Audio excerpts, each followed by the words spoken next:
കോഡൂർ വലിയാട് മുളശ്ശേരി അയ്യപ്പക്ഷേത്ര നവീകരണ കലശവും നാഗപ്രതിഷ്ഠയും 15 മുതൽ 18 വരെ നടക്കുമെന്ന് ഭാരവാഹികൾ അറിയിച്ചു.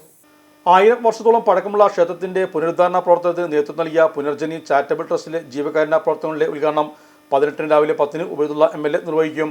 പാണക്കാട് ബഷീർ അലി ശിഹാബ് തങ്ങൾ മുഖ്യാതിഥിയാകും. ചടങ്ങിൽ സിവിൽ സർവീസ് പരീക്ഷയിൽ ഉയർന്ന റാങ്ക് നേടിയ ഫാത്തിമ ഷിംന പറവത്തിനെ ആദരിക്കും.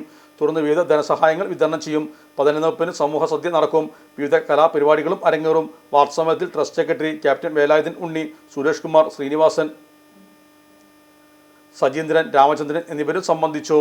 ഇലക്ട്രോണിക്സ് ഗൃഹോപകരണങ്ങൾ വാങ്ങുമ്പോൾ വിശ്വസ്തതയ്ക്ക് നിങ്ങൾ പ്രാധാന്യം കൊടുക്കാറില്ലേ? എങ്കിൽ വരൂ സോഡിയാക് ഇലക്ട്രോണിക്സിലേക്ക്. മറ്റാർക്കും അവകാശപ്പെടാനാവാത്ത 35 വർഷത്തെ സേവന പാരമ്പര്യമുള്ള മലപ്പുറത്തെ ഏക ഷോറൂം. എല്ലാ പ്രമുഖ ബ്രാൻഡുകളുടെയും refrigerator, washing machine, LED TV, mixie, oven തുടങ്ങിയ ഗൃഹോപകരണങ്ങളുടെ വിപുലമായ ശ്രേണിയിൽ നിന്നും തിരഞ്ഞെടുക്കാം. കൂടാതെ നിങ്ങളുടെ പഴയ പ്രൊഡക്റ്റുകൾ എക്സ്ചേഞ്ച് ചെയ്യാനുള്ള അവസരവും, ഒപ്പം ഏറ്റവും മികച്ച വിൽപ്പനാനന്തര സേവനവും. മലപ്പുറത്തിന്റെ വിശ്വസ്ത home appliances partner Zodiac electronics, traffic circle, Kottappadi, Malappuram.